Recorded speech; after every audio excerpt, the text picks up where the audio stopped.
खुलुमबाय आंनि आंगो लोगो नोंथांमोनखौ गिबि सिनथ्रावनो आंनि बे विल्सन बड' मटिभेशनेल स्ट'री चेनेलाव आं विल्सन हाज'वारिया नोंथांमोनखौ बरायग्रोबाय। लोगोफोर आं दिनै नोंथांमोननि सेराव गोदानै मोनसे भिडिअ लाबोदों आरो दिनैनि बे भिडिअआ जागोन चन्दन ब्रह्म लोगोसे हाग्रामा महिलारि बिथांमोननि सानैनि सायाव आं दिनैनि बे भिडिअखौ बानायनाय जादों। मानोना दिनै बिथांमोना सानैजों जिबायदि जोंनि बिश्वनाथ आरो सनितपुरखौ लानानै जिबायदि पलिटिक्स गेलेबाय थादों जायखौ जों सनितपुर आरो बिश्वनाथ जानानै मालाबाबो जों हास्थायाखै आरो जों नाजायाखै। दिनै बिथांमोना मिस्टार चन्दन ब्रह्म दिनै बिथाङा गाव सासे केबिनेट मन्त्रि जानानै गासैबो गावनि आखायाव थाजोबनाय पावारखौ लानानैबो दिनै बिथाङा सनितपुर आरो बिश्वनाथनि अनगायै दिनै लखिमपुर धेमाजि गोलाघाट कार्बि आलं मरिगाव दिनै माखासे डिस्ट्रिक्टफोराव थानाय बर'फोरनि लागै जिबायदि बर' कसारि अट'नमास काउन्सिल बे काउन्सिलखौ बिथांमोना पार्लियामेन्टआव पास खालामासै आरो बे जोबोद दुखुनांथाव खौरां। मानोना बिथांमोना सानदोंमोन सनितपुर आरो बिश्वनाथखौ लाफानानै बेखौ मावगोन होननानै, नाथाय बिथांमोननि साननाया फेलें जाबाय।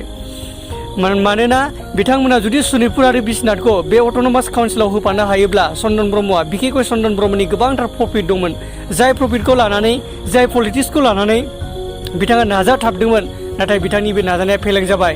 नाथाय बिथांनि थाखाय दिनै माखासे डिस्ट्रिक्टफ्रा दिनै बर' कसारि अट'नमास काउन्सिलखौ मोननांगौ, दिनै बिथांमोननि थाखाय बे जोबोद दुखुनांथाव। दिनै बिथाङा गावनि गादिनि लबाव गावनि थाखायल' साननायाव दिनै जोंनि बर'नि थाखाय गोबां गिदिर खहा जाबाय होननानै दिनै जों साननो हायो। आरो लोगोफोर दिनै आं नोंथांमोनखौ बुंखागोन, दिनै बिथांनो जोङो बिश्वनाथ आरो सनितपुरनि जानानै जोङो नोंथांनो जेबो मोन्थाय होआखै, नोंथांनो जोङो राइट हायाखै। आरो नोंथाङा जि समाव बिश्वनाथ आरो सनितपुरनि जानानै नोंथाङा बाथ्रा बुंनांगौ बै समाव नोंथाङा बुङाखै। दिनै बहानिफ्राय नोंथाङा बबे गुदुंनिफ्राय ओंखारनानै बिश्वनाथ आरो सनितपुरखौ बर' कसारि अट'नमास काउन्सिलाव नोंथाङा सोफानो नागिरगासिनो दङ? नोंथाङा सोंफैदोंना मालाबा बिश्वनाथ सनितपुर गहपुरनि मानसिफोरनाव जोङो मा लुबैयो, जोङो मा हास्थायो?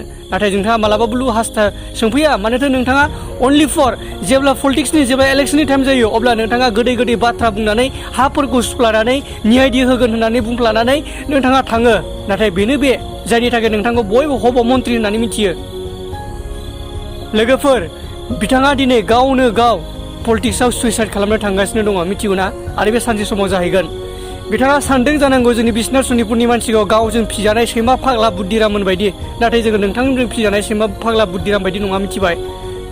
जोंनो नांगौ बिटिआर, जोङो बिटिआरावसो थागोन, जोंनो बर' कसारि अट'नमास काउन्सिल नाङा। जोङो बर' कसारि अट'नमास काउन्सिलनि थाखाय जोंनि मुंख्लं जालाङाखै, जोंनि आबै आबौमोना गावनि जिउखौ खहा खालामलाङाखै बर' कसारि अट'नमास काउन्सिलनि थाखाय।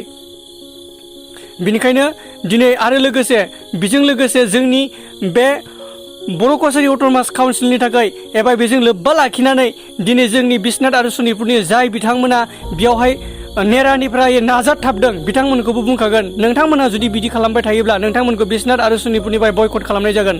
नोंथाङा जेरावखि थां मालाबाबो नोंथाङा चान्स मोननाय नङा। बिनिखायनो नोंथांमोनाबो दानो आरो दिनैनो नोंथांमोनाबो सांग्रां जानाया मोजांसै। लोगोफोर आरो आं बारा गोलाव बुंनो थाखाय दिनै एसेखौनो बुंनानै दोनथ'बाय। गोजोन्थों।